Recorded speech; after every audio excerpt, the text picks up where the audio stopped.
پیارے دوستوں، السلام علیکم۔ میرا نام طارق نصیر ہے اور اس وقت آپ ملاحظہ فرما رہے ہیں میری تحریر کردہ نئی کتاب فلورنڈا لاکاوا کا سرورق، اور اس وقت آپ کی خدمت میں میری اس نئی تحریر کردہ کتاب کی دوسری ویڈیو قسط پیش کی جا رہی ہے، جو کہ صفحہ نمبر 11 سے لے کر صفحہ نمبر 20 تک کے صفحات پر مشتمل ہے۔ تو آئیے دوستو، اب ہم اپنی اس نئی کتاب کی دوسری ویڈیو قسط کا آغاز کرتے ہیں۔ بسم اللہ الرحمن الرحیم۔ گزشتہ سے پیوستہ۔ اس ریاست میں بربر جنگی قبائل آباد تھے، جن سے ہسپانوی بحریہ کی بھی اکثر مد بھیڑ رہا کرتی تھی، اور وہ ان کی جنگی ہیبت سے شدید خوفزدہ رہا کرتے تھے، کیونکہ بربر قبائل اپنی بے پناہ جنگی صلاحیت اور مہارت کے باعث پوری دنیا میں بے حد مشہور تھے۔ انہی بربر قبائل نے مسلمانوں کے خاندان بنو امیہ کی خلافت کے خلاف مسلمانوں کی بڑھتی ہوئی سلطنت کو اپنے ملک میں داخل ہونے سے روکنے کے لیے اپنے دفاع میں مسلم افواج سے ایک خوفناک جنگ لڑی تھی، لیکن ان بربر قبائل کو اس جنگ میں مسلمان افواج کے سامنے گھمسان کے رن کے بعد ایک عبرتناک شکست اٹھانی پڑی تھی، اور انہیں اپنے ملک کے تمام ریاستی علاقوں سے ہاتھ دھونا پڑے تھے، اور مسلمان افواج نے پورے تنجیز پر مکمل قبضہ کرنے کے بعد عملاً مملکت مغربیہ سمیت پورے شمالی افریقہ پر خاندان بنو امیہ کی خلافت قائم کر دی تھی۔ اس طرح سے پورا شمالی افریقہ خاندان بنو امیہ کی خلافت کی مملکت کا حصہ بن گیا تھا۔ خلافت خاندان بنو امیہ کی مسلمان افواج سے اس جنگ میں بدترین شکست سے دوچار ہونے کے بعد تنجیز کے بربر قبائل نے مسلمانوں کے سامنے اپنی شکست تسلیم کر لی تھی، جو کہ نہ صرف ایک حیران کن اور ناممکن واقعہ تھا، بلکہ یہ ایک بالکل انہونی سی بات تھی۔ تنجیز میں بربر قبائل کی اس حیران کن شکست کے بعد ویزی گوتھک سلطنت کے حکومتی امراء اور اشرافیہ کے طبقے میں شدید تشویش کی ایک نئی لہر دوڑ گئی تھی، اور انہوں نے اس نئی پیش آنے والی صورتحال سے نمٹنے کے لیے کئی طرح کی نئی حکمت عملیوں پر غور کرنا شروع کر دیا تھا۔ سیوٹا جغرافیائی نقشے کے اعتبار سے بحیرہ روم میں ہسپانوی ویزی گوتھک سلطنت کے ساحل پر واقع تھا، اور بحیرہ روم میں ہونے والی ہسپانیہ کی شمالی افریقہ سے ہونے والی تمام بحری تجارت سیوٹا شہر کی اسی بندرگاہ کے ذریعے سے ہوتی تھی۔ سیوٹا شہر کے گورنر کا نام کاؤنٹ ڈان جولین تھا، اور انہوں نے ان نئے آنے والے مسلمان حکمرانوں کے ساتھ جلد ہی اچھے سماجی اور سیاسی تعلقات قائم کر لیے تھے، جن سے ہسپانیہ کی تجارت کو فروغ ملنے کے امکانات وسیع ہو سکتے تھے۔ مسلمانوں نے تنجیز کے بربر قبائل کو اپنا جنگی قیدی بنا لیا تھا۔ ان جنگی قیدیوں میں سے کئی ایک کو غلام بنا لیا گیا تھا۔ مسلمان افواج کے سپہ سالار موسیٰ بن نصیر نے، جو شمالی افریقہ کی فتوحات کے بعد خلافت خاندان بنو امیہ کی طرف سے مملکت مغربیہ کے گورنر بنا دیے گئے تھے، ان کی زیر قیادت حملہ آور مسلمان افواج نے جن جنگی قیدیوں کو گرفتار کیا تھا، ان کے ساتھ اتنا اچھا حسن سلوک اور برتاؤ کیا کہ ان بربر قبائل نے دین اسلام کی اسلامی تعلیمات سے متاثر ہو کر خود ہی دارِ اسلام میں داخل ہونے کی خواہش کا اظہار کر دیا تھا، اور اس کے ساتھ ہی انہوں نے اپنی تمام ترین پیشہ ورانہ جنگی خدمات بھی خلیفہ اسلام کو پیش کر دی تھیں۔ اپنی وفات سے کچھ عرصہ قبل اس وقت کے ویزی گوتھک ہسپانوی بادشاہ وٹیزا نے اپنی افواج کے جس سپہ سالار کو اپنی جنگی مہمات کے لیے منتخب کیا تھا اس کا نام جنرل روڈرک تھا۔ جنرل روڈرک بھی ویزیگوتھک خاندان سے ہی تعلق رکھتا تھا اور اس کے تعلقات ویزیگوتھک اور ہسپانوی شاہی خاندان میں بے پناہ وسیع تھے اور اس کا ان پر خاص اور بہت زیادہ اثر و رسوخ ہوا کرتا تھا، جس کی بنا پر وہ ہسپانوی شاہی خاندان سے بے شمار ذاتی مالی فوائد کے ساتھ ساتھ اکثر دیگر ذاتی فوائد بھی حاصل کیا کرتا تھا۔ ہسپانیہ چونکہ ایک امیر سلطنت تھی، اس لیے جنرل روڈرک نے ہسپانوی افواج کی کارکردگی کو بہتر بنانے کے لیے ملکی دولت سے مسلسل بے پناہ وسائل حاصل کر کے اپنی افواج کو مزید بہتر بنانے پر خرچ کر دیے تھے، تاکہ ہسپانوی افواج کو سلطنت کے اہم امور میں درپیش اندرونی اور بیرونی چیلنجز سے نمٹنے کے لیے ایک بڑی، طاقتور اور ناقابل تسخیر فوج بنا دیا جائے،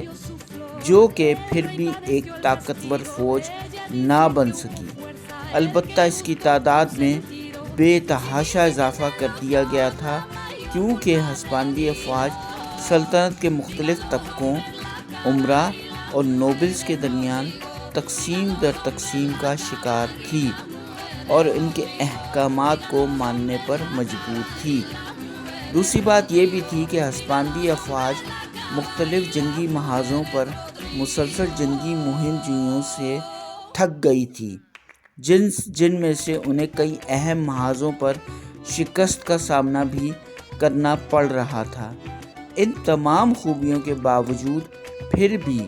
بنیادی طور پر جنرل روڈرک ایک سازشی، عیار، کینہ پرور، لالچی، موقع پرست اور ایک ہوس پرست انسان تھا، جو کہ اپنے ذاتی فائدے کے لیے کسی حد تک بھی جا سکتا تھا۔ سن 710 عیسوی میں بادشاہ وٹیزا کے انتقال کے بعد سلطنت ہسپانیہ کے نئے بادشاہ کے انتخاب کے مرحلے کے لیے ٹولیڈو کے شاہی محل میں ایک عالیشان تقریب تاج پوشی منعقد کی گئی تھی، جس میں آئندہ کا بادشاہ منتخب کرنے کا فیصلہ کیا گیا تھا اور مرحوم بادشاہ وٹیزا کے 16 سالہ جوان سال بیٹے شہزادہ الفونسو کو بادشاہ منتخب کر کے انہیں تاج پہنانے کی رسم ادا کی گئی تھی۔ اس تقریب رسم تاج پوشی میں شرکت کے لیے روم سے کلیسا کے پادریوں کا ایک خصوصی وفد بھی ٹولیڈو پہنچا تھا اور اس وفد کے سربراہ پاپائے روم پوپ کانسٹنٹائن نے سلطنت ہسپانیہ کی بادشاہت کا تاج خود اپنے ہاتھوں سے شہزادہ الفونسو کے سر پر سجا دیا تھا، تاکہ ہسپانوی سلطنت میں موجود دیگر ویسیگوتھک سیاسی خاندانوں کی طرف سے جاری اقتدار کے حصول کے لیے جاری سازشوں اور درباری شورشوں کو ختم کیا جا سکے، جو کہ پھر بھی نہ رک سکیں۔ ٹولیڈو کے شاہی محل میں منعقد ہونے والی